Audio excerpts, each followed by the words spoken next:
What's up, party people? It's KeysDAN with RadioWhat.com, DJLittleRock.com, coming to you live and in living color from the Radio What studios. And this is my podcast, What Makes You Famous? It's an extension of the RadioWhat.com internet radio station that I've been running for quite some time. And if you need DJ services, where do I always send you? DJLittleRock.com. One more time, DJLittleRock.com. Check availability and get a free price quote, and maybe you could have me at your next event. You know I like to party with the people. The people need to be entertained. Are you not entertained? Let me entertain you. Today on the program, speaking of entertainment, Johnnie, the bass player and founding member of the band Flair out of Glasgow. Yeah, you've heard of them. Oh, you haven't heard of them? Well, you're going to hear more about them in the next few minutes, so stick around. This week's shows, I will be at the Rab in Conway, Arkansas on Friday night, my usual Friday night gig, the video dance party karaoke jam. Yes, I said karaoke. You're the stars of the show. It's a little concert starring each and every one of you. They got a full bar, the kitchen's open, pool tables. They got 10 diamond-style pool tables. I'm not even sure what that is, but they look cool, and people seem to enjoy playing on the diamond-style pool tables. They got a pool tournament on Friday nights, so if you want to try your hand at playing pool and possibly make some money while you're doing it, you go check out the Rab in Conway, Arkansas. Be there 8 p.m. until 12:30 in the AM on Friday night. And then on Saturday, I have a birthday party in Conway, Arkansas. But unless you're invited, you cannot come. So there. Why did I mention it? Because I get to do a birthday party. I'm so stoked. I love getting to do different kinds of shows. I do so many weddings and so many karaoke parties. I do appreciate my weddings. I really, really do. I like being part of people's wedding days. But, a birthday party here and there, that's kind of cool, kind of fun. And I think they're going to do some karaoke as well. And they're going to play, they want me to play a lot of hair bands, a lot of rock bands from the 70s and 80s in the background music while they're not doing their karaoke. So I'm excited about that. So, yeah, I get to be a DJ, and I'm so excited that I get to play music. In fact, this weekend, I'm going to be playing some music from the band Flair. So stoked about that. Oh, and of course, I got to play some music from Ozzy. R.I.P. Ozzy. Ozzy Osbourne. Man. And the last song he sung, I know the video's been going around. Mama, I'm coming home. What a great way to say goodbye. He knew he didn't have a lot of time left on this earth. But, yeah, Ozzy Osbourne. All right, that's enough intro for this edition of What Makes You Famous. Let's get into it with Flair, the band. Or at least Johnnie, the bass player and founding member. I'm going to keep harping on that, as I know there's other founding members, but Johnnie's the guy I'm talking to today. I got him on Zoom, so if you're listening to the audio version, check out the video version on my YouTube page, youtube.com/user/KeysDAN. Zooming Johnnie, the bass player, founding member of Flair, now. No problem, that's fine. Is this okay, aye? Do you want me to move it like... Look at him. It's Johnnie, she said, and smiles in her special way. It's Johnnie, she said. I'm going to stick that song in your head all day long. Hopefully. It becomes an earworm. Yeah. No, there's a movie called Short Circuit way back in the 1900s when I was a young lad, in the 80s, the 1980s. And they had there was a movie about a robot, and it doesn't hold up because there's a gentleman who's in brown face. I guess he's a white fellow or a Caucasian fellow pretending to be an Indian, and he puts on this accent. So I know today it's problematic. It's a little problematic, but hey, I still love the movie because I grew up on it. It came up at the right time in my formative years when I was watching movies. Tell me, Johnnie, I can only imagine that you're Johnnie, because they said I'd be speaking to the founding member of Flair, the band from Glasgow. Did I say that right? Yep. You did, don't worry. That comment ruffled a few feathers among the band when Dan said I was a founding member, so that was a fun one. Uh-oh. Wait, are you the founding member? No, I think a lot of the boys' egos just get a wee bit hurt. That was all, you know. Okay, because under your face, if they're watching the video version of this rather than the audio, on the Chiron, underneath your face, it says Flair Band, bass player, and founder of the band. Yeah, too right. Yeah, too right. All right, it's in there. It's been said. It's under there, and when you see the video, you're going to know exactly what I mean. But give the people an idea of who is a Flair. My name's Dan. Good to meet you. Who is a Flair, and who is Johnny of the Flair? Lovely to meet you as well. What's a good way to describe us? I'd say we're pretty typical, just Glaswegians. Like we're maybe not the the happiest looking bunch, but we try our best. No, I'm only kidding. I think we're all quite uniquely different to each other. I think in terms of the boys in the band, we all kind of pull from different influences. We all kind of pull from different styles and stuff like that. And I think a lot of time we never really see eye to eye. So you've got to kind of have that bridge of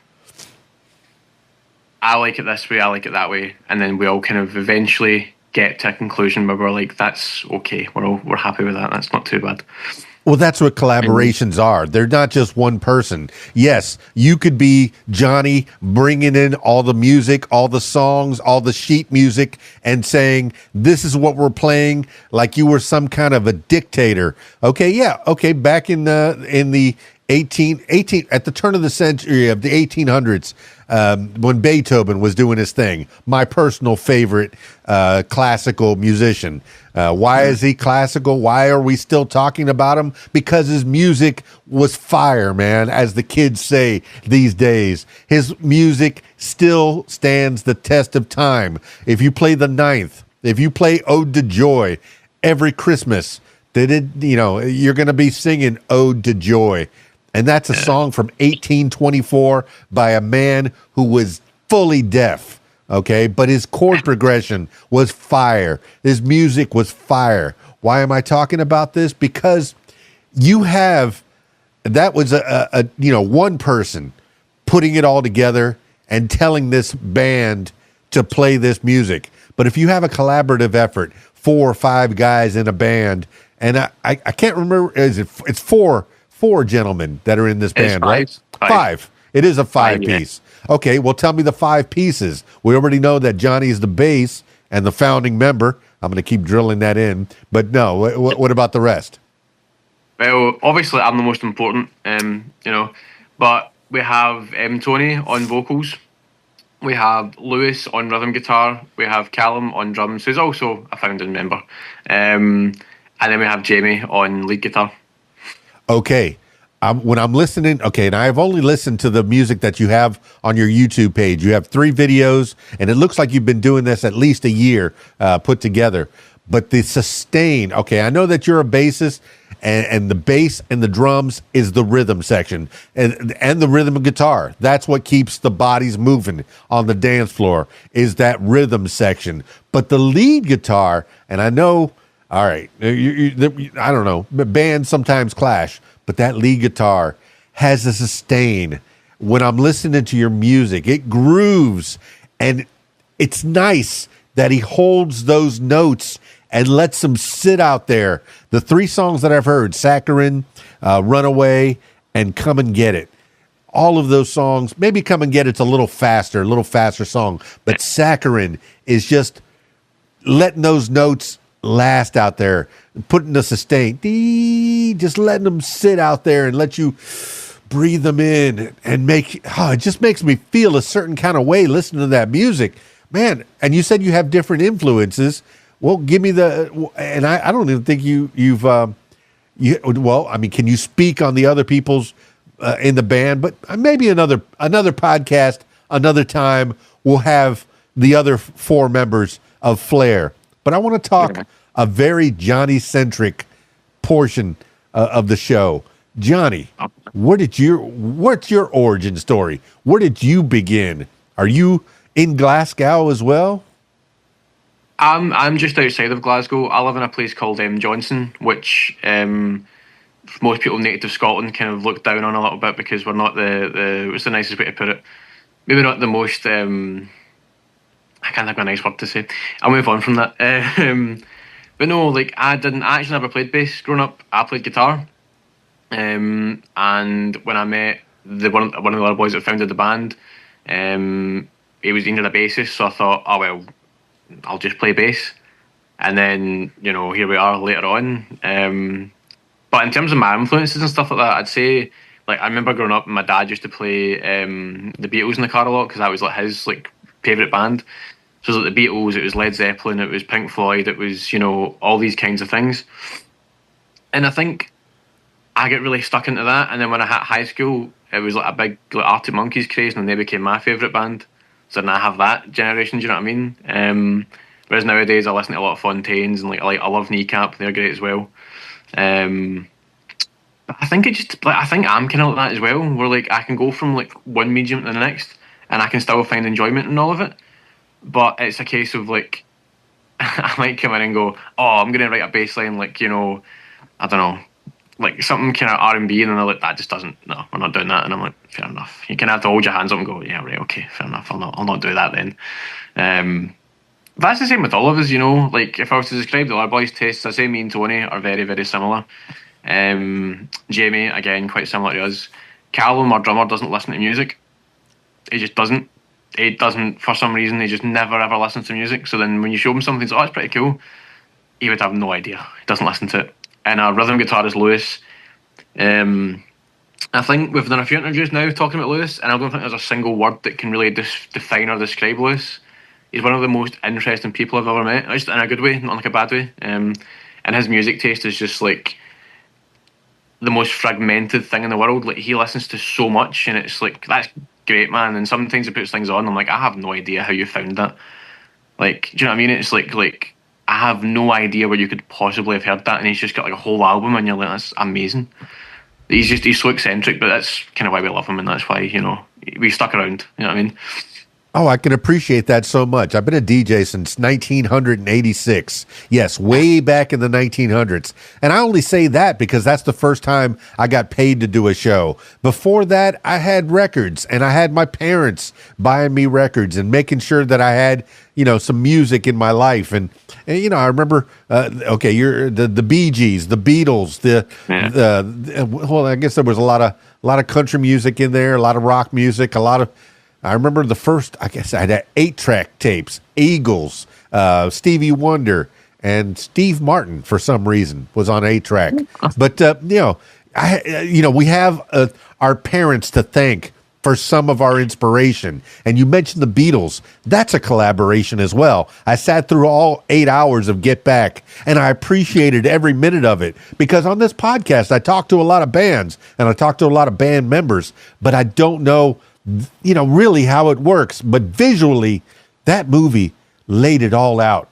You know, I'm so appreciative that there is a Get Back, that there are documentaries like that let you know the behind the scenes, because the music was excellent. Okay, and we could be playing music on this podcast, but I want to know about what happened before.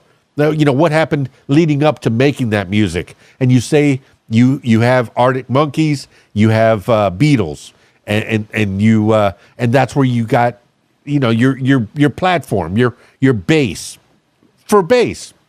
Now I do want to talk about bass, because a lot of times the bass players that I have talked to on this podcast, and you know, out in life in general, have started out as guitarists or trumpet players for some reason, trombone players, wind instruments for some reason. Lee is like a gateway drug into a string instrument. I don't know why. You know, in school they played trumpet and trombone, but then they ended up in a band playing a stringed instrument. Now, a lot of guitarists, out of necessity, have become bassists for their bands. So you're not alone in that. You know, are you a good bassist? Are you happy playing bass? Yeah, no, I think when we listened back a few weeks ago, we found like a recording from like our very first like rehearsal session, and I think I've grown a lot as a bassist. Listening back to it, I'm like, I think the only people that could listen to our music were deaf. Do you know what I mean? Like, it was that bad. But like now it's kind of like, nah, I think I'm getting there. I did say this to Jamie the other day though. I was like, sometimes you're sitting there and you pick up the guitar and you start playing it and you're like, I want to do that. But then I also know like I know my capabilities on bass. I know where I kind of sit with the bass. So I'm happy just to do that. If I have the guitar, I'm like my mind starts racing, but it's like I think of all these different things to do. Whereas in the bass, it's like four strings, just find your rhythm. You're golden. Um, I don't know if the other boys agree that I'm a good bassist. I think sometimes I frustrate them. Something like, I just do this, do that, and I'm like, I don't know. But I think I think like Get Back's actually a really good. Just going on to that, like Get Back's a really good representation of it because sometimes we can just be sitting there. We've had songs where it's just like someone's just hitting random strings, and then we can like, oh, there's a rhythm there, there's a note there, and we're like, oh, that's cool. And then all of a sudden, it just kind of takes shape, and over like five or six, like I'd say between 5 and 7 kind of takes. You go, that's it, and then you've just got the song. Doesn't always work out like that. A lot of time it doesn't work out like that, but sometimes you just get that nice wee like finite thing, and then you're good to go after that. Well, the stories I've heard several times from Paul McCartney, from Sir Paul McCartney, the bassist of this little group called the Beatles, and another little group called Wings, and several different iterations of solo projects. But he was a bassist. But famously, he tells this story that he would pick up John's guitar and he would have to play it upside down because he's famously left-handed as well. So he'd have to play it upside down because if he changed any of that tuning, John would have wrung his neck or something to that effect. I'm sure when you pick up your guitarist, when you pick up that guitar, and I'm sure it's like riding a bike, you pick it up and it feels good in your hands. Would you consider yourself a rhythm guitarist, or do you have the ability to handle a lead, tell a story with that guitar? See, I doubt myself quite a lot. Like sometimes I'm playing, I'm like, oh, I'm the best guitarist in this band. Other times I'm like, I am the worst guitarist in this band. Nah, I'm like, I never think I'm the best guitarist in the band, but I think like Jamie and Lewis are both very, very competent. I think it's just again, it comes back to the style thing. Like when I pick up a guitar, I've always got an idea of like where I want the song to go, and I can hear it like in my head, and I can go, okay, I want to play that. But then obviously I'm not going to tell them what to play. That's just not. I don't think that's fair on them, and it's also just a case of they might be like, that sounds awful. I don't like that. But in terms of like me and the bass, like it just feels so much more symbiotic now, where it's like we're kind of like one. Do you know what I mean? And I can be like, I know exactly where I'm going with this. I pick up the guitar and it's just like a fuzzy sound in my head of like, that might be good.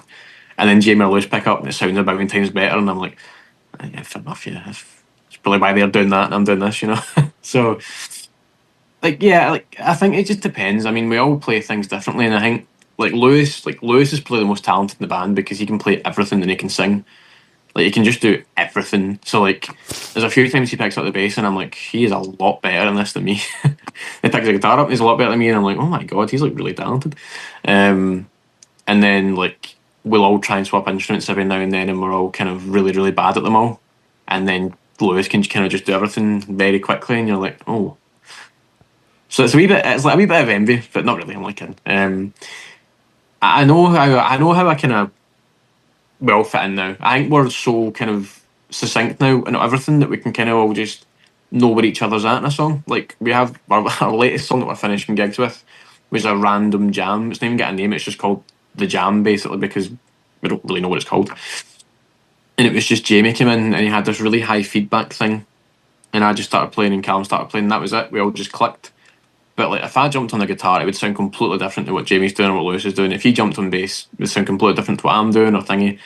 But I think now the way I play bass and the way they play guitars and the way Callum plays drums, it all really, really gels well together.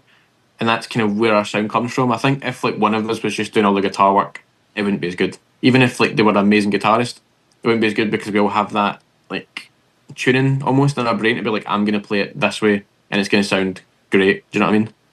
Well, Johnny, I'm amazed of your musicianship. Just the fact that you play several different instruments. You can play the guitar, and your lead vocals can play everything.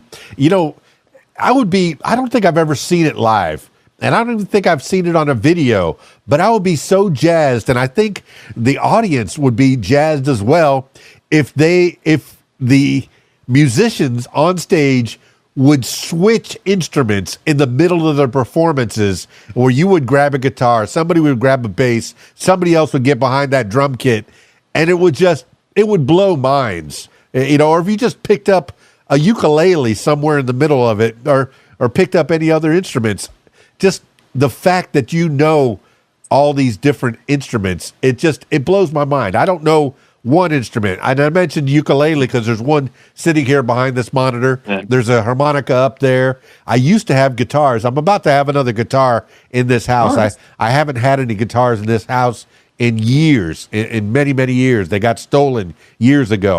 I used to have 3 guitars and stolen. So, hey, but I could only play maybe 2 chords on the thing, and I was getting good on the scales, and I knew how to play, like a power chord where I could play "Smoke on the Water," the first song that so many people learn.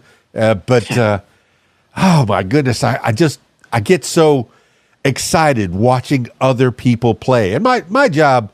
Primarily, I've given myself this job is to promote other people, promote bands. You know, at the club, on the radio. I got Radio What sitting right here behind me on this computer. You know, on the radio, at the club, I'm supposed to be out there playing Flair on the video screen. And I'm glad you made videos, because this weekend I get to play, in addition to my Ozzy Osbourne songs, which of course I have to play. R.I.P. My goodness, you know. In addition to the Ozzy Osbourne songs that I'm going to play this weekend, I'm also going to pull up some Flair and put it up on that screen. That way people go, huh, that's pretty cool. Who is that? I'm going to say that's the Flair band out of Glasgow. And you're going to have to look them up. And hopefully more ears get on there. That's my job, you know, as the radio DJ, as the club DJ. Your job is to go to so much schooling, learn your craft, perfect your craft, you know, gel with 4 other people, 4 other gentlemen, and make sure that it sounds some kind of way. Me, all I have to do is press button. I press play so I can get that Flair music out there. I'm appreciative that you've taken the time to learn your craft. How did you learn guitar? Who gave you that first guitar? And how old were you when that happened? It's kind of weird because my dad always had a guitar in the house. We had an acoustic, and he used to play it to me sometimes and play Beatles and same kind of stuff, really. It wasn't until I was in high school, I was about 14 or 15, and I bought my first guitar, and it was in a charity shop, and it didn't really work very well. You couldn't really hear it now, but it didn't plug into anything. It was kind of just there. Like, it made noise, wasn't nice noise, but it made noise, you know. And eventually, as you say, you learn bits and bobs and you learn wee things. And then by the time I joined the band, I wasn't much better. But over time, you do kind of get that, like, you learn it and you get better, and you kind of, you know, there are elements to your playing that you can, I wouldn't say that you make your own, because you kind of take from everyone like that. You're never really going to write anything too original nowadays because everyone's kind of done it. But you still take bits from bassist X and bassist Y, like take from Paul McCartney and take from like John Paul Jones, and you can kind of adapt their styles a wee bit. And I think I've always been kind of like that. I think I do like writing my own stuff, but it's always like, oh, I heard this guy do this, so I'm going to kind of try and do something similar to that. That sounds good. I like that. That's cool. But I appreciate what you're saying about us going and learning, but to be honest, man, sometimes the biggest help to a band is what you're doing, because like you can write the greatest song in the world, not that we have, God, we really haven't, but you can write the greatest song in the world and no one can hear it, you know? So a lot of time promoters and, you know, managers and people like that are the ones who really make it count, because, you know, we can put all the work in, but if no one listens to it, you know, no one listens to it, do you know what I mean? Oh, we'll talk about selling records where, back in my day, how I found those songs that were so obscure. You said one of your bandmates doesn't play music, doesn't listen to music at all. Me, as the DJ, that's my job. I don't listen to music. After I've done a 4.5 or 5 hour gig, I get in my van and I drive home in silence. I don't listen to music almost outside of my show. I listen to a lot of podcasts, a lot of audio books, stuff that I'm trying to expand my mind, learn a lot, because at work I'm playing music and I have I always have people request songs, especially when I'm doing music for younger people. Every time I think I'm getting too old for this, I'm not in touch with the young people. They'll come up and they'll ask me for a song, and I'll listen to it in my headphones before I put it out there. And they'll, because I don't want to know. Maybe one of those Flair songs has a lot of curse words, and I'm at a middle school dance, or somewhere in grade 6, and the teacher doesn't want to hear that. Nope, Flair is completely clean. They're very good boys. Oh, I could play that Flair song for the middle school, no problem. And then I put it out there. But a lot of times that they're asking for music that is, very, very dirty and very, well, the parents don't want to hear it.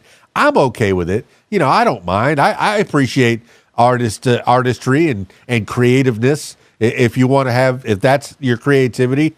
But, the morality of your grandma doesn't want to hear it. Your teacher doesn't want to hear it. But the kids, they do want to hear it. So I'll play the radio edit, and they'll still sing the filthy parts. Yeah. Oh, well. Yeah. I tried to do my job. But, playing for the people, and that's, but, I often, after a show, in silence. But you said you had one of your bandmates comes up with very obscure songs. Well, that's what I did. Back in the 80s, we had record stores, and you would go through the stacks, and you would say, "Oh, I've never heard of these people," and you would take that wax album over to the listening booth. If the store owner was so nice to let you, and you would play that song, and you would be exposed to something new. Now I think you could do it on Spotify. You could do it on Apple iTunes, where you'll have playlists that will suggest things for you. Do you find that that's where your bandmate finds his obscure songs, or is he looking stuff up somehow, some other way? Honestly, he's so... I don't know how to describe him. I don't know where he finds it. I'm convinced sometimes he just finds it in the most weird and random places, and he's like, "Oh, have you heard this song from a bandolier back in the 1500s?" And you're kind of like, "No, how would I have heard that?" And he's just like, "Oh yeah, I've got this other song from Mexico, and it was released in 1952, and it recorded in a stable, and no one ever heard it until 1975." And you're like, "Okay, how much would I hear that?" But no, his taste is brilliant. Sometimes if he's driven us down south before, and obviously from Glasgow to Sheffield, it's 4.5 hours, and I think I nabbed about 10 songs off him because it was just that's really, really good. I'd go home and listen to that. Something I probably would have heard of before. Do you know what I mean? Spotify and Apple Music, you're right. Yeah, you do. You get Discover Weekly, and sometimes it matches your taste perfectly. Other times it is I would never listen to this in a million years. So why have you suggested that to me? But I mean, it's peaks and troughs. I think we popped up on a radio once, and we ended up getting a lot of traction off of it. And that's kind of I think it really just depends. We've got some songs. I think my point's trying to be we've got some songs that I love that we do, whereas my mates are always kind of talking about other songs we do. And I think to myself, how are they not? But this is such a better song. This sounds so much better. But then obviously people just. It just depends what resonates with people. I think if you go out and try and make a pop song and try and make it poppy and make everyone like it, people might. But if it's not you, it's not you. Do you know what I mean? A lot of songs we play, the ones that I love the most are the ones that I probably feel most comfortable with. But as I say, my friends might be "Nah, we prefer a song like this one." And you're like, "Oh, fair enough, okay." And you kind of sit there and go, "Oh, all right." But it just depends. People resonate completely differently with other things, and it's it's a weird thing when you're writing your own songs. Like when I listen to like my favourite bands and listen to Arctic Monkeys and Fontaines and X, Y, and Z, you listen to them and you go, I love this song. People can go, I love this song, and it's great because you're not part of the band, and you can go, oh well, I prefer this and you prefer this. When you write the songs, it's kind of like, what do you mean you don't like it? Like, come on, that's great. And they're like, oh, we like this one, and I'm thinking, it's not as good as that one. It's just down to taste. Do you know what I mean? You can't predict it whatsoever. Which is sometimes the hardest part of being a musician, is like, what do we record? Because what are people going to want to listen to? And what are people going to go, no, I don't like that. It's just a weird way of predicting. Like we can write something, well, 5 of us go, that's great, and a crowd kind of don't react, and you're like, oh, okay. And other times you write something in like 5 minutes, as I say, don't think anything of it. It's just to end the set, it's just to open the set, and people go, that was amazing. And you're like, really? Like, fair enough. Then you've got to play it for the next 3 years, and you can't get rid of it, and people just go, oh, we want to hear song X, and you're like, oh, I don't want to play it. It's the last thing I want to do tonight. So yeah, it's a frustrating job sometimes. Yeah, Johnny, you're experiencing the pitfalls and the downfalls of being a creator. Sometimes you create something that you think is so wonderful, and someone will say, "Oh, that is terrible. That's like throwing mud at a fan, if that's even a phrase that can be said." But they're gonna like that one obscure song. That there's so many 45s. And, my loyal listener who doesn't know what a 45 is, it's a record that it's a single song on a record, a smaller 7-inch record. And it had one song on one side, and usually on the flip side, which is called the B side, there would be another song. So the A side would be that hit that maybe the record company or the artist themselves is trying to promote. Okay, they want Saccharin to be the hit song. But then on the backside, they'll put a throwaway, something that I don't think this is any good, but we need something on the B side, so let's throw that thing on there. And so many B sides have become hits over the A sides, and it amazes me. How could you think that was a terrible song? And a lot of the times, it's songs that are more simple, that have better hooks, that repeat the chorus over and over. They're catchy. They become earworms, like that Who's Johnny song that I was taunting you with at the beginning of this podcast. It's an earworm. And sometimes the things that you like aren't going to be what other people like. But, I'll play everything on RadioWhat.com, especially if I like it, because chord progression and song structure is universal. If it sounds good, if it makes you go up, you get happy. If it goes down, you get sad, or melancholy. So I mean, it's all music, it's all theory. We didn't really establish. Did you take any guitar lessons, or did you learn on YouTube, or did you learn with tabs? So how did you learn how to play the actual guitar? I just learned myself, man. I was going to do music in high school, but I just didn't. And then when I went to go and do it in 6th year or final year in Scotland, they said, because I hadn't done it before, they're like, no, you can't do it. And I'm thinking, well, I can play guitar. And then they just didn't. And I was like, all right, fair enough. So it was all just self-taught. It was just a case of going, I think it was tabs originally, but it was a case of just finding chords, finding the shape of them and going, okay, I'll go and play that. And it was just a case of repetition. And I actually found it a lot easier. Like, I think if you have a teacher for anything, they're always going to kind of do things their own way, like how they do it. So you always kind of go into their habits. Like when I drive, I kind of drive like my driving instructor drove. When you do anything like MD teaches you, you do tend to do it the way they've done it slightly. If you learn on your own, you completely invent your own way of playing. Like, I don't know, I can't remember what guitarist it was, but he plays a G chord really, really strangely. Instead of like putting his 2 fingers in the bottom 2 frets, he like bars it with like one of his fingers, and you're like, oh, okay, but that's just the way he learned, and there's nothing wrong with that. Like, that's just how you play it. Whereas to me, that is terrifying, and I don't know why you'd do that. It's just a horrific way of playing a G chord. But there you go. Yeah, in the bass as well. Bass is the exact same process. Just a case of picking out songs I liked, learning them, learning my scales, learning where all the notes sat, and making sure I actually remembered what notes are which, so that when we're playing something, I don't go, oh, that's the wrong note. And everyone hears you hit a bum note in a crowded room and you're slowly try to slink away into the darkness as the spotlight just hits you louder and louder, and you're like, oh God, please don't look at me. We've had a few of them before, but yeah, just self-taught, man. Just so much easier that way. Yeah, I think I've heard stories, either Ted Nugent or Peter Frampton or maybe even Joni Mitchell would have had that they never had lessons or formal lessons, or at least one of them.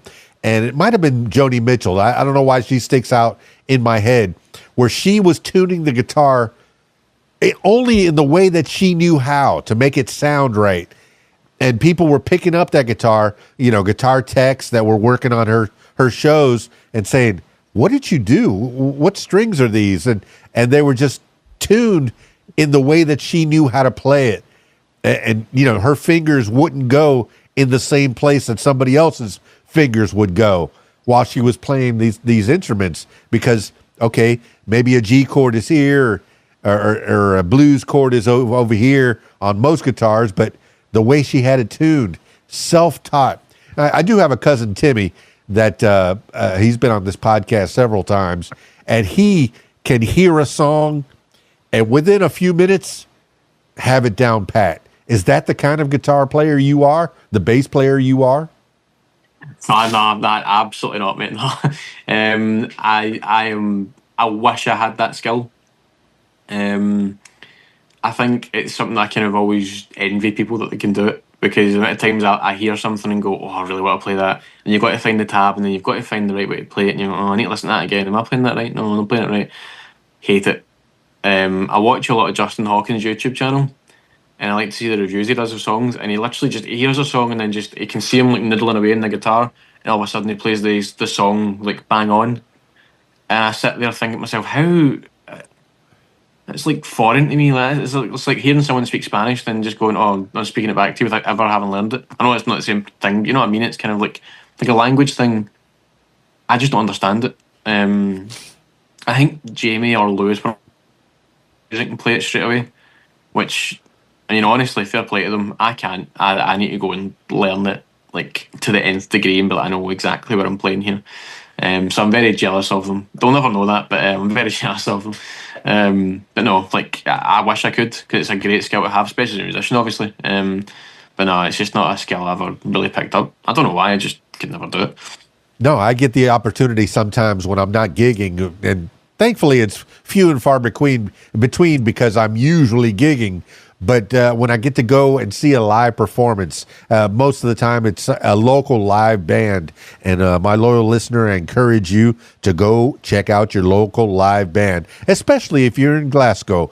Go check out Flair. Okay, that's my public service message. But usually I am looking intently at the drummer, at the guitarist, at the bassist, at the keyboardist, watching their hands, watching their fingers. So amazed, so impressed that, I can't get my fingers to do that. I've tried. I had a jazz guitar doctor that I was working with way back in the 90s in Baptist Hospital in Miami. And I had a doctor that after work we would go to his house, and I would bring my guitar and he would have his guitar, and he was trying to teach me these scales and how to get my fingers stretched out and make it, he was trying so hard to teach me how to play this jazz guitar, this blues guitar. No, couldn't do it. I guess if I put the time in, the effort, I could be as good as you, Johnny. I could be Johnny. I could do it for Johnny. No, and my daughter, funny enough, this morning, she said, Dad, I want to go and get a guitar. And I said, oh, okay. All right, let's go get you a guitar. I'm very happy about that. We have a piano in the house, a full, keyboard, one of these $1,000, really good keyboard, and she knows how to play that somewhat. But I'm happy she wants to play the guitar. That's fantastic. I appreciate music. I encourage putting tools in the toolbox. How were your parents when you said, I want to play guitar? Or did they say, no, you're going to be a doctor or a lawyer or something like that? Just a PSA. If anybody wants to become as good as Johnny, don't worry, it doesn't take very long. Maybe 3-4 hours practice and you'll get to my level of skill. No, like, I think like most boys growing up in Scotland, you want to play football. That's always you want to play football, and I was the same. I wanted to play football. I quickly found out it was not good enough to play football. Played for junior teams and all that kind of stuff, but never kept going with it.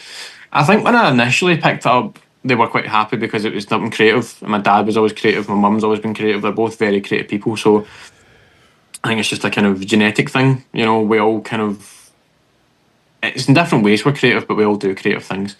I think they said they were happy I was picking up an instrument and joining a band, but they also said, please at some point get a real job as well, so you know you can make some money. So I'm still at uni just now, but hopefully when the time comes, I won't need to get a real job, and I'll just be a musician. And I can live off the scraps I got off the band. But no, they were really happy. They were really supportive. I think they knew that it would probably channel me into doing something better than, you know, anything else in Scotland. But like, yeah, it's that kind of. I think for my dad, it was almost like a passing of the torch because he never really got to do that. Like he always loved music. He's always played music. He's always done musical type things, but he never really done anything like, you know, he never joined a band. He never made songs and all that. He kind of just played, you know, guitar at his local church or something. My mum, she was always very creative in her own way. She was like a chef, and then she does a lot of like craft work and stuff like that. So I think for them it was a case of, oh, he's picking up an interest. That's really, really good. And after a while, they started to realise the band was getting really serious, and then it was kind of like, we'll not step on his toes. We'll wait until it gets really serious, and then it has gotten more serious over the years. And I think they kind of know that it's my one main goal now is just to make the band successful. So I think they are just very supportive. At the same time, I think they're still like, you need to finish your degree and then go and get a job until the band takes off. Until the band takes off, you better make some money. So that's all I can do for now. Well, you said your dad always had a guitar in the house, and that is a step in the right direction for you wanting to pick up a guitar as well. But, I can appreciate that. A parent wanting, there's hardly a time you hear the word artist without the word starving in front of it at some point. Yeah. The music business can eat you up because playing music, and then there's the business part. How do you make money? How do you make a living? Because unfortunately, that's what we have to do in this society. But you hit another nail, which is close to my heart. Here in the United States, we're probably the only country in the free world that doesn't have unified health care.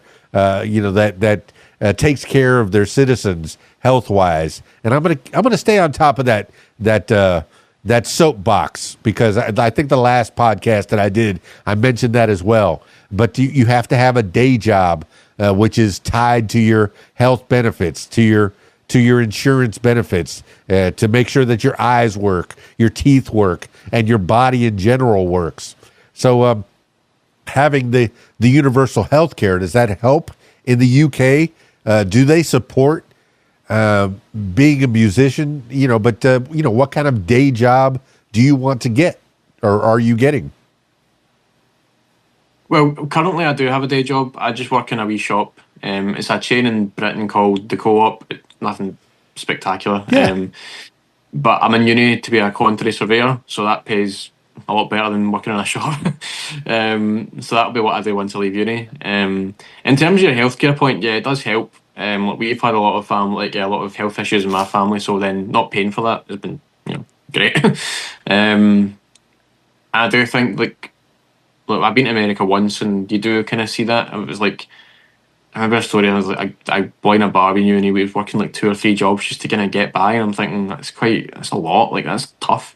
So being a musician in America must be like 10 times worse than over here.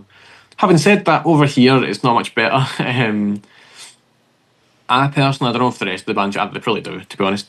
I feel like personally there's almost a kind of death of arts in some way. Like you get a lot of indie shows and you get a lot of, independent promotions, and you get a lot of independent kind of promoters wanting to do things and make you bigger and get you there, but then there's always going to be a bigger band, there's always going to be a bigger artist, there's always going to be that.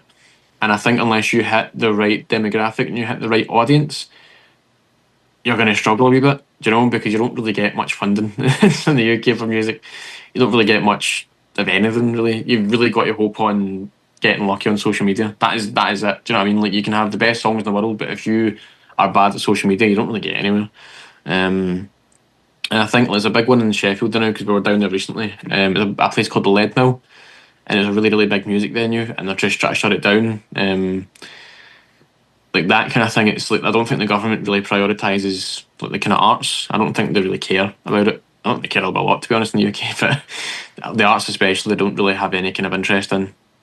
And I think as a musician, like, we've not found it too bad, but I know other people who, like, you hear their music and you think that's amazing, but they don't really get the same traction because they're not really good on social media, and then they don't get that, you know, that same traction. Like, Oasis came to Glasgow in 1993 or 4. It's a really famous story. They played a place called King Tut's, and they get signed that night. That doesn't really happen anymore. That happens so rarely now because, you know, if you're not big on social media, a lot of people kind of, they wouldn't look down their nose at you, but they don't care as much. It's not as much as, you know, I can't make any money off you, so I'm not going to. Like, our manager has been great. He's been phenomenal. He heard our song and instantly didn't know who we were. He just heard Runaway, and he was like, I want to work with these guys, and Dan's been great ever since. Been a phenomenal manager.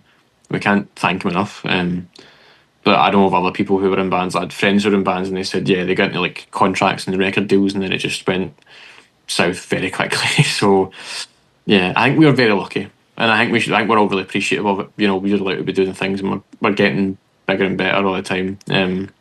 But as on your point about, you know, does the government support it? If anything, they're really against it, to be honest with you. Well, I'm glad that you have a good outlook on life. You have you appreciate what you've done and where you've landed so far in your music and in this music business. The music business in general has changed so much.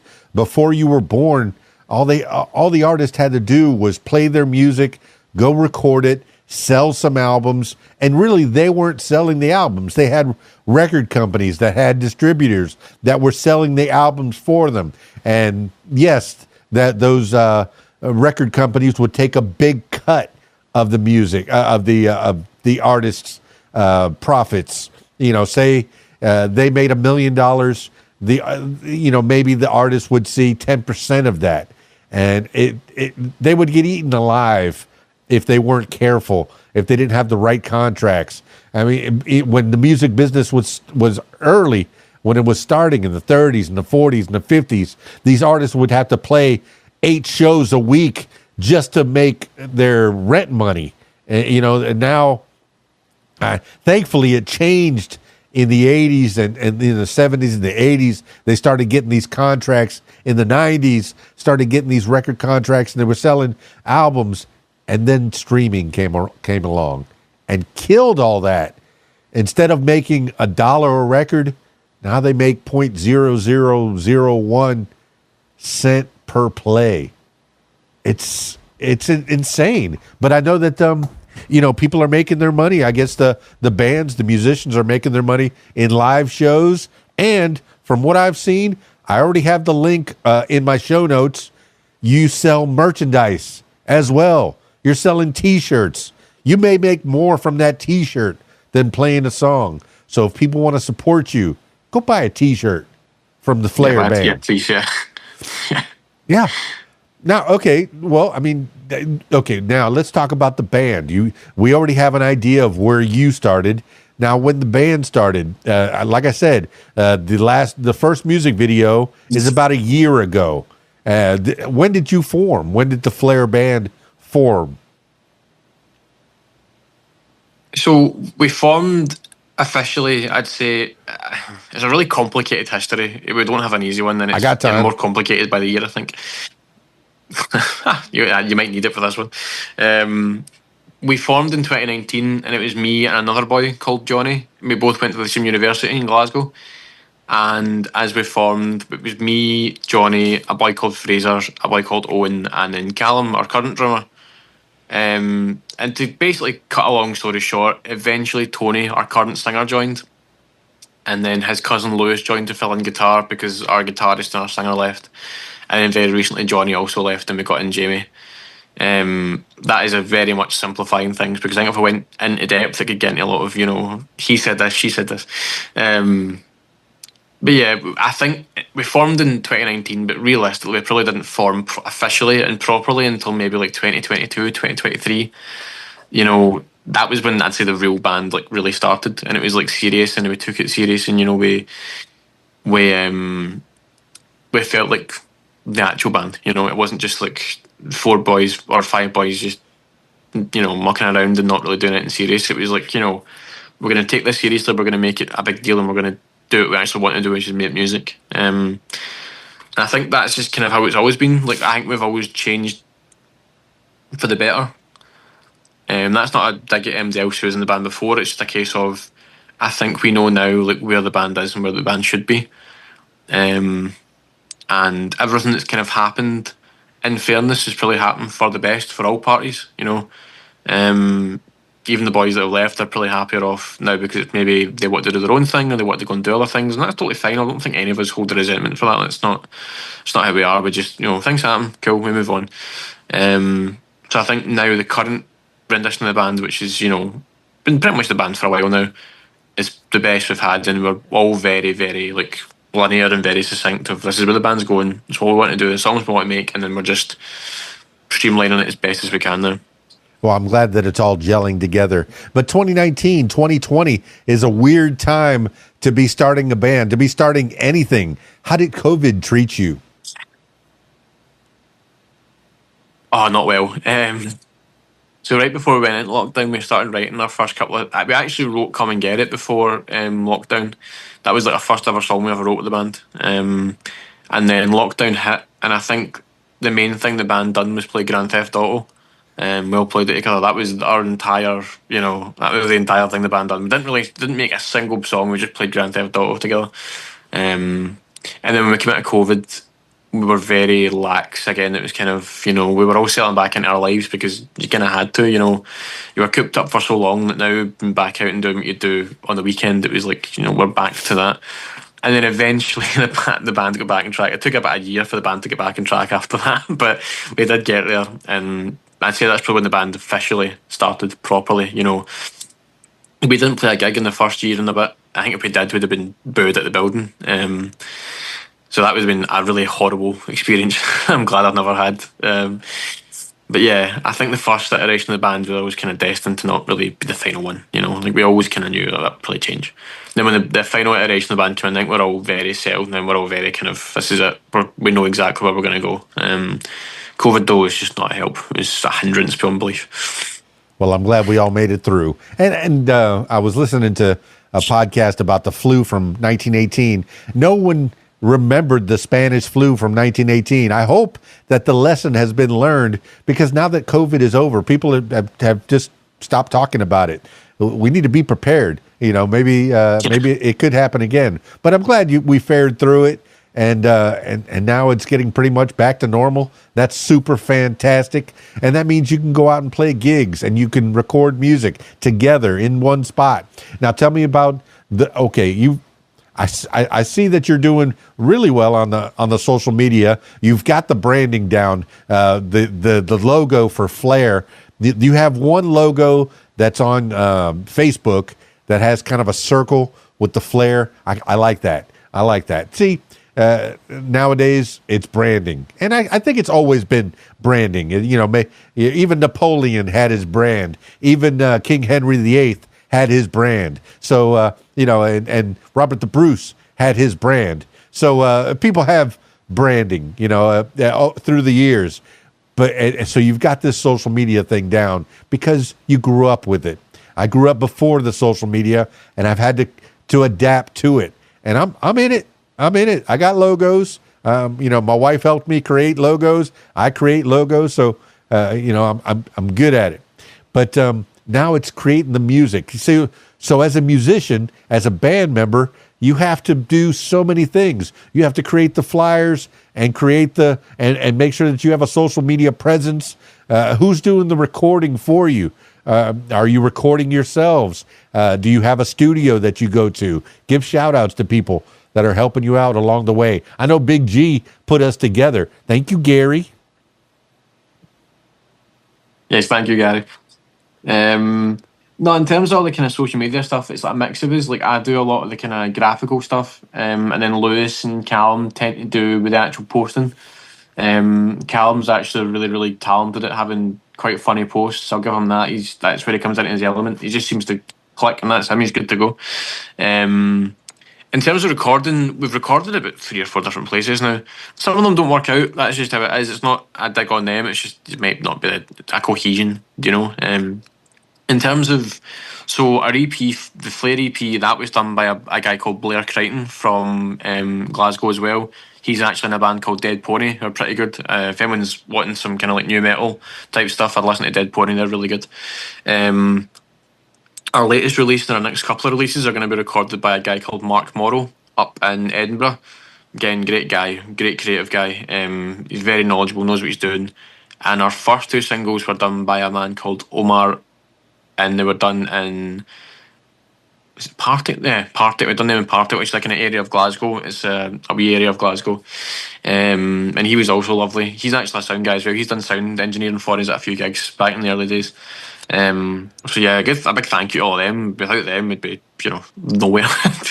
We've tried to record ourselves before, and you can get a semblance of what a song should sound like and what it should be, but you don't really get the song. Like if we go and record with one of these guys, they're all professionals and they all know what they're doing, and they can kind of work it out. Whereas with us, it's kind of like, so it could be better. It could be a lot better. Yeah, I'm sure you could pull out your phone or some kind of recording device and make a demo so people get an idea of who you are. But it takes a very trained ear, and sometimes that's in the band. You say that your engineer is part of another band, which is great. That he knows the ins and outs of being a musician. Also, he knows the soundboard and the microphones and the room space. And you mentioned earlier that people were recording in different places. I mean, I've heard so many different places, like churches and bathrooms. Weird Al Yankovic recorded My Bologna in a bathroom across from his dorm because he couldn't get studio time. It amazes me where people, ever since the recording device was invented,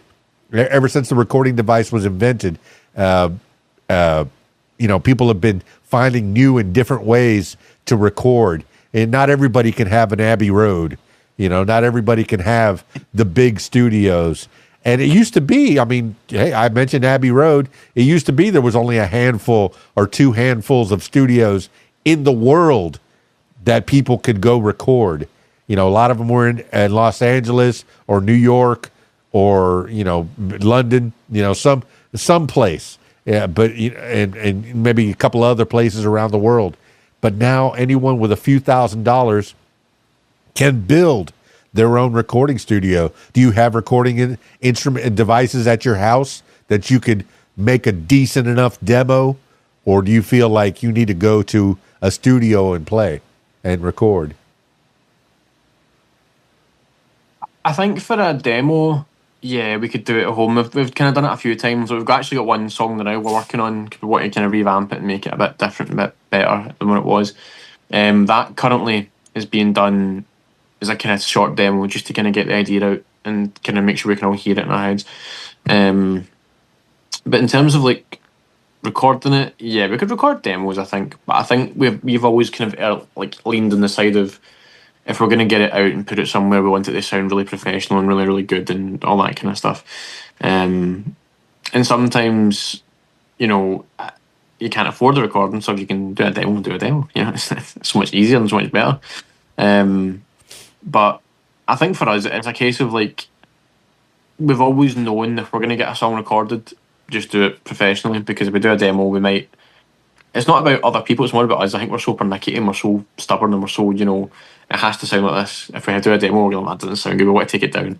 And then it's, you've got the awkwardness of you put it up, then you've got to take it back down. And then you've got to record it, and people are like, oh, that's maybe not sounding as good. I preferred the old one because it was a bit more DIY and a bit more thing. It's such a subjective field that it's so difficult to kind of narrow in, like, okay, we can do a demo of this song and it'll sound really good. Like Ritual, our second single, that probably could have been done as a demo because it is quite Not maybe not DIY, but it is quite like heavy, and it should probably sound a bit kind of off, if you know what I mean. And I don't mean that in the sense it should sound bad, but it should sound like, a bit thingy. What's the right way to put it? I don't know the right word to use. Not DIY, but you kind of get my idea. It's like it should sound a bit kind of, it was done in someone's basement kind of thing. But yeah, I think we've always just leaned towards professional recordings because we're so stubborn and pernickety that I don't think we can part with like professional recordings. We've done one of them and it was like, we need to go back and do that every single time now. Oh, I know when SoundCloud and places like that, even YouTube, when it started out and it was open to anyone to record, you would have so much just garbage, harmonically, and it wouldn't sound right at all. But I know it's cleaned up quite a bit, but when people get something new, they want to try it out, and maybe you put it out there a little too soon. So I guess the term SoundCloud DJ used to be a thing, or SoundCloud musician used to be a thing that was kind of derogatory. Is, oh, you just put that out there on SoundCloud and it sounds terrible. You have to have someone that has an ear and the right equipment to get it to sound right.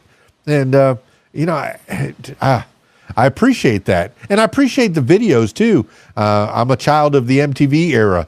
Yeah, MTV used to play music videos, and ever since I've had the opportunity or the ability to play music videos at my shows, I make sure I put up a screen that'll play music videos. So they're gonna not only hear Flair the band, they're gonna see Flair up on those screens, and they're gonna say, "Ooh, those boys are pretty good looking."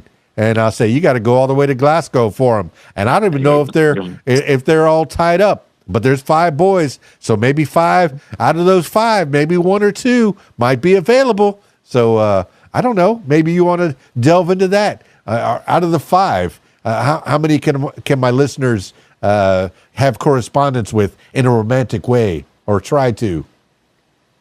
Unfortunately, currently for your listeners, probably fortunately for your listeners, actually, we're all tied up. So they've got no chance of running into any of us. Which is, again, really fortunate for them. We're not the nicest looking bunch. I'm only kidding. It's actually a weird thing. I think we've always all had girlfriends. I don't know why. Just always been the case. Like, I think Tony was single for a bit, but that was about it. Like, we've all just had girlfriends. I won't go into their dating histories though, because that's just, they might get a wee bit embarrassed and they might hit me when I go back and see them next time. But no, we're all tied up, unfortunately, for any of your listeners, or fortunately for your listeners. All right, my listeners. So if you're going to slide into their DMs, business only, collaborations, invitations for gigging, live shows, no romance at this time. Okay. No, and I did mention the music videos. Who's helping you put those together? Because they're fantastic. Again, that's a kind of weird amalgamation of things. So the first one, the Come and Get It one's the lyric video. That was just like the cover, and then we just put the lyrics up because that was when we were doing everything very DIY. Before Dan got involved. The second one was done at the studio we recorded in a while back. I think it was called Scuffed Studios in Glasgow, in Airdrie. It's near Glasgow. We've got me outside of Glasgow. And they were great. And then we filmed the third one, Saccharine, with a guy called Stuart, and he was great. He was a videographer. He's a phenomenal director. He was phenomenal. Like, the whole time, it was very professional. He knew what he was doing. Very, very good director, and he helped us massively because I think we were all a bit kind of like, what do we do? This is the first time we've ever done an actual, shoot. And he was kind of like, okay, well, I'll walk you through it. And he was really great, and he kind of gave us, a watered down version of don't be idiots, just do what I tell you and you'll be fine, you'll be okay. Which, selling a group of 5 idiots is not easy to do. I'll give him credit for that, But we got there in the end, and he was a lovely guy, lovely guy, Stuart. Great help for us.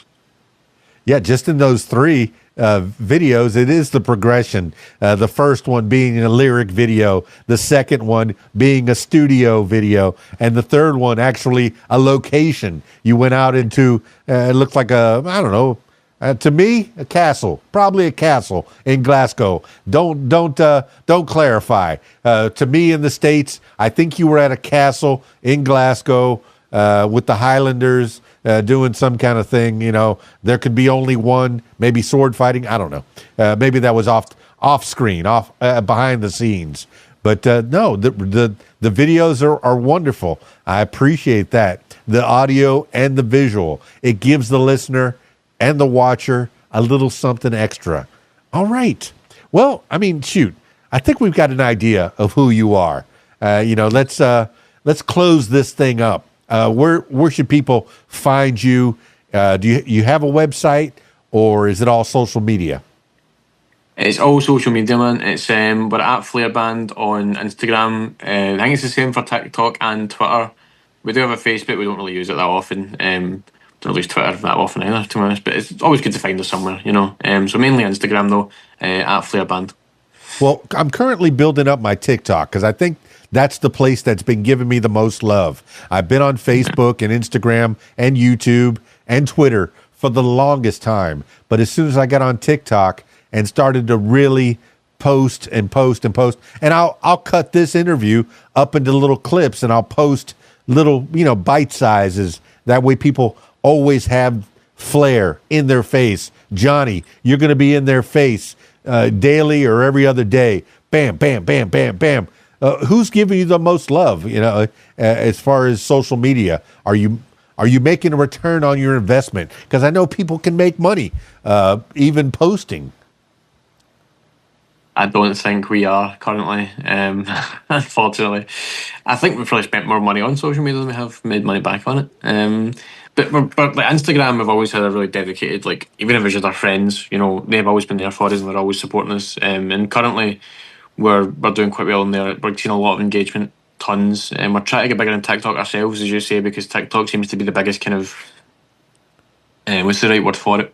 It's the kind of biggest site going there now for just in terms of it seems to just grow, I've seen a few artists recently for I think they're both American, and overnight it was as if they just went from like no one knew who they were to like the biggest act on the planet because they had a song on TikTok and that was it, or they made some funny TikTok video and all of a sudden everyone's seen it and it's that's great, and then their shows were sold out and all that kind of stuff.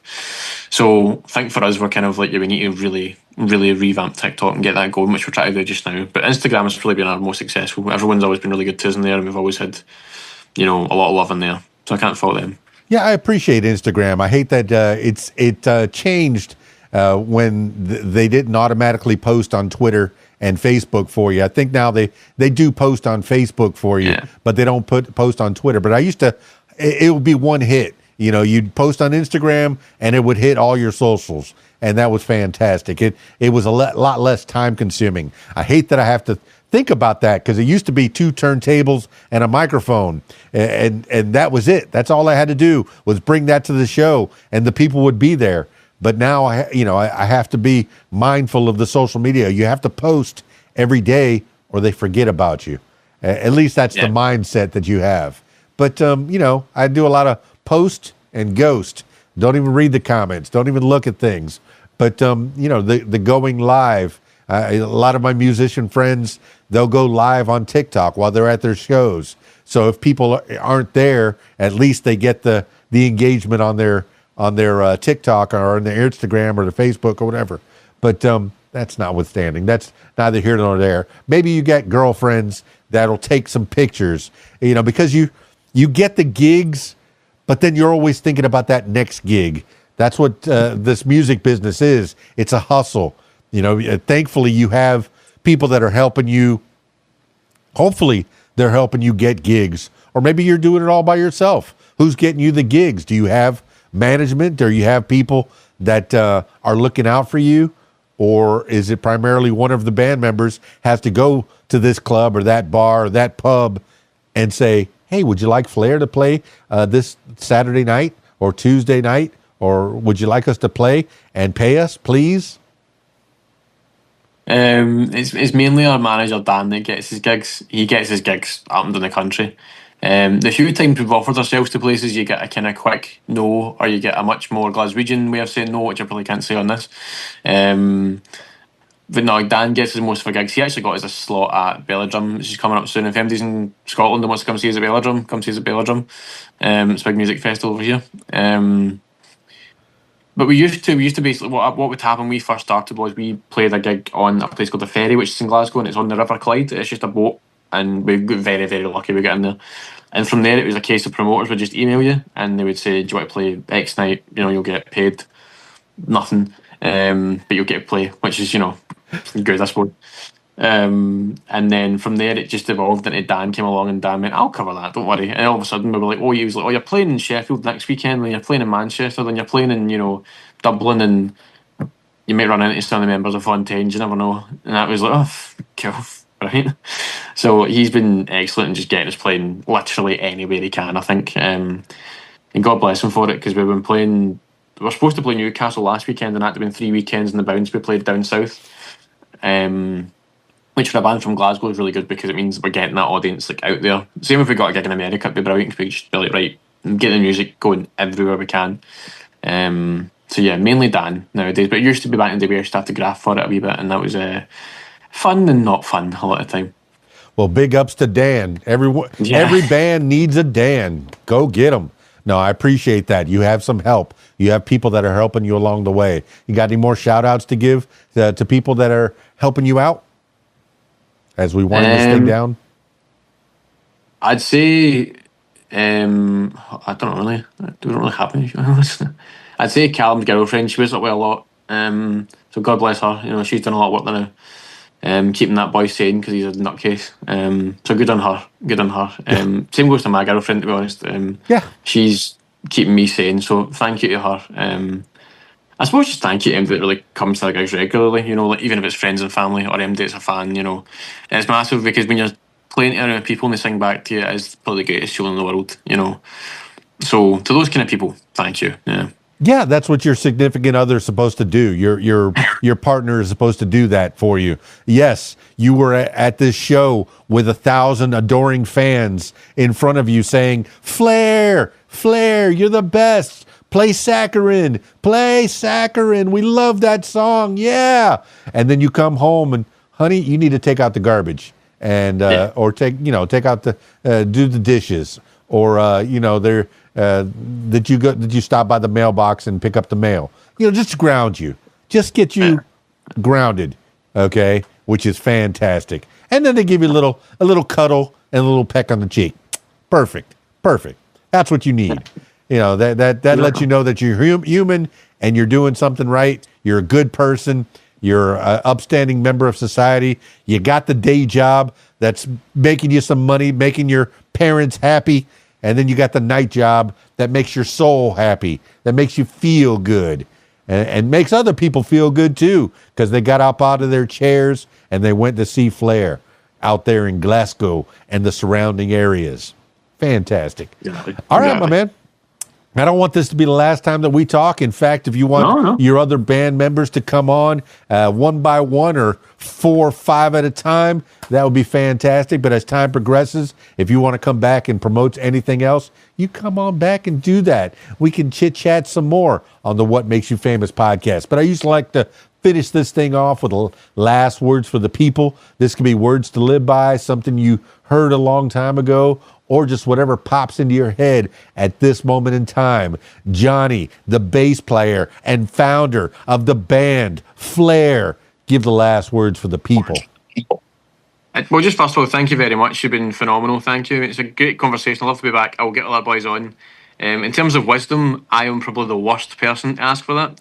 I have no wisdom. It's a lot of my favourite sayings. Again, I cannot say on this because it's going to probably get you age restricted. I don't want to do that. I'm the worst person to ask this.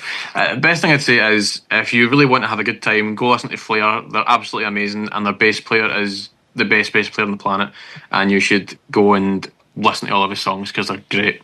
Well, there you have it, party people. Flair, the band out of Glasgow. Thank you so much, Johnnie, the bass player and founding member, for being on the What Makes You Famous podcast. I look forward to talking to the rest of the band members, but you're a pretty cool dude, man. Guitars and basses and you're a good dude. You're a good dude. I appreciate you so much for being on the podcast. That's it for this edition of What Makes You Famous. Now, if you, yes, you, my loyal listener, if you'd like to tell your story, I encourage you to give me a call, 501-470-6386, or email keysdan@aol.com. That's it for me. It's KeysDAN, RadioWhat.com, DJLittleRock.com. Peace. I'm out of here.